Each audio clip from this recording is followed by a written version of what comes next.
we go again? Oh, no, not again. You've seen it before, haven't you? Dom, how long have we been doing this? Once more unto the bridge. Dear friends. Again and again and again until we're both dead.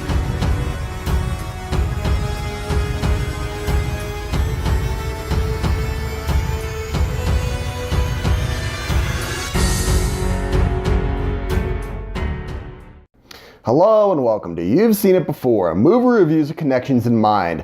Dark Phoenix is directed by Simon Kinberg and stars, once again, James McAvoy, Michael Fassbender, Sophie Turner, and Jessica Chastain, among a host of others. And this is purportedly the last of the X-Men Marvel movies under the Fox banner, if you don't, assuming New Mutants isn't going to be included in that. And this film focuses on Jean Grey as the character who absorbs an alien power and becomes the Phoenix, a mutant who is presumably more powerful than all the other X-Men, including Professor X. And her power is so great that it is overwhelming the good girl Jean Grey, and it is up to the rest of the X-Men to try and free Jean from this power and to stop her from hurting anyone else that she cares about. Now, this video review will contain spoilers of Dark Phoenix, as well as certain other films and TV shows. There'll be a list in the description below. However, I will be doing my spoiler-free review of this film before I get into any of the spoiler territory, but this is just a heads up going into this that there will be spoilers later on in the video. I'll give you another warning after that. So with this in mind, let's get into my thoughts on Dark Phoenix and whether or not you should see it in theaters. I would say, as a fan of the Marvel, the Fox X-Men franchise, even through many of the ups and downs, I didn't think that X-Men Origins was horrible, even though it's not a great movie. I actually liked Apocalypse better than a bunch of other people did, and I thought that the changes that Fox has made over the years as far as the soft reboots and the very confusing timeline franchise changes, I've stuck through it through thick and thin, I would say, and I've more or less enjoyed myself as this franchise has gone on. However, with Dark Phoenix, the fact that this has been such a long time in production and it has had a lot of problems behind the camera as far as many different reshoots. I've heard that they pretty much reshot the final ending, the third act, and they pushed the release date twice. First it was going to be in November of last year, then it was going to be in early February of this year, and now it's in June of this year. There was just a lot of stuff going on wrong with it, and once we finally got it, knowing the fact that this was going to be the last of the Fox X-Men films, it was really much of a letdown. I have to say, I was not particularly thrilled with this movie. I wouldn't say this is the worst X-Men film ever. However, most of the X-Men as a franchise has prided itself on a couple of different things. One, these characters that they've built up over many movies, whether based on what comic materials they had a shot here of correcting the wrongs of one of the more hated X-Men films, which is X-Men The Last Stand with the Phoenix Saga. I'd say that they did a better job than what they did before, but it still didn't hold up to what I think that they were they were at least trying to do. And this franchise has also been priding itself on actually really good fight sequences, good set pieces, and I feel like this one, because they knew that it was going to be the last one and they didn't want to go too far into anything and try to set anything huge up that they knew that they weren't going to deliver.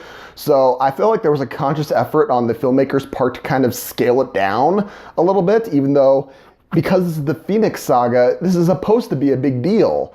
And this is one of the most well-known story arcs in X-Men history.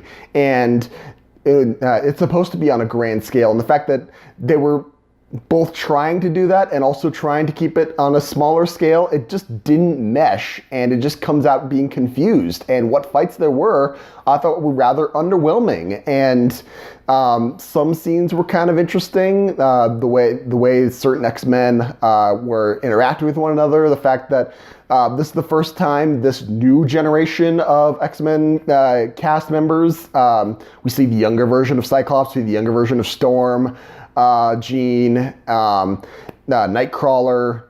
We see all these younger versions of the characters that we saw from the original trilogy of Fox X-Men films.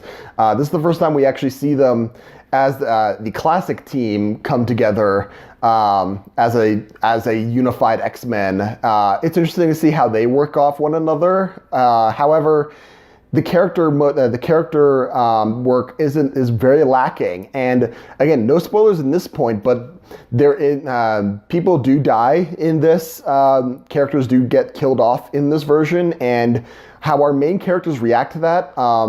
I just thought that there was something lacking with their performances, and I could tell that they're trying, but I don't know, something about the way the scenes are written, it just doesn't come off as genuine in a way. And I thought that really hurt this film. And when this film finally ends, I thought it was just kind of anticlimactic. It was just like, well, that's it. And I mean, it just made me think that this is the end of an era of X-Men films. This separate Marvel universe. Apart before the Marvel Cinematic Universe through Disney was even a gleam in the producer's eyes, we had the X-Men, and the way that this ends, it just kind of ends with a whimper. And I wouldn't say that this is a horrible time at the theaters. I would just say that I would just wait for this to come out on demand or physical on Blu-ray and rent it and see what you think. It's worth seeing just so that it gives you a certain amount of closure, so know that this is the end of this era. But if you were expecting anything huge, you're going to be disappointed. I'm sorry. There was not a whole lot that I can say that is praiseworthy. I'd say of the characters and the actors and actresses involved, I would say Sophie Turner as Jean Grey probably did the best job. And rightfully so. This is pretty much her story, and I thought that the director gave and the people involved gave her enough so that I was more invested in her than anyone else going in this, as well it should have been. But even then, when she doesn't shine that much above everyone else, and even though she does shine out the brightest, it's not really anything special, I don't think. And I don't think that's necessarily her fault. I just, I think that she actually did as good a job as anyone can expect from her. I just thought that this project just was not set up for success by any means. And I would say that this is probably something that, unless you're really a big fan of it, you would probably not be missing much by skipping this film in theaters. So those are my main thoughts on Dark Phoenix. Now I just wanted to point out a few instances of the plot developments and character arcs of this film that may have seemed familiar and where you may have seen them before.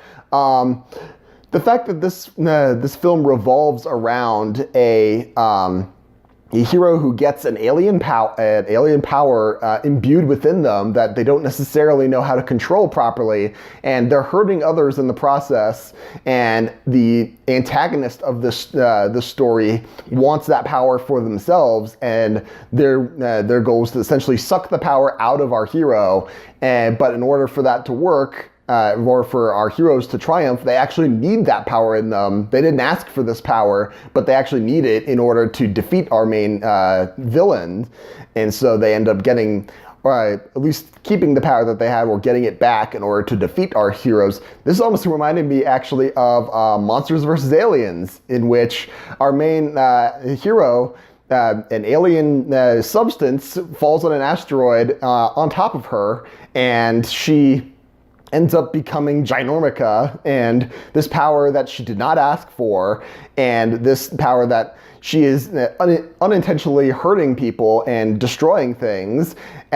She doesn't want this power, but then our main antagonist wants that power for himself, and so he sucks the power, this substance, right out of her and turns her back into normal being. But in order to defeat this enemy, she has to get that power back, and which she does, and the enemy is defeated because of that. So that is a similar parallel enough that I think it was worth pointing out. And also the fact that our villain is defeated in Dark Phoenix by essentially getting the power that she wanted, but it turns out to be more than what our villain can handle, and she essentially explodes because of absorbing too much power.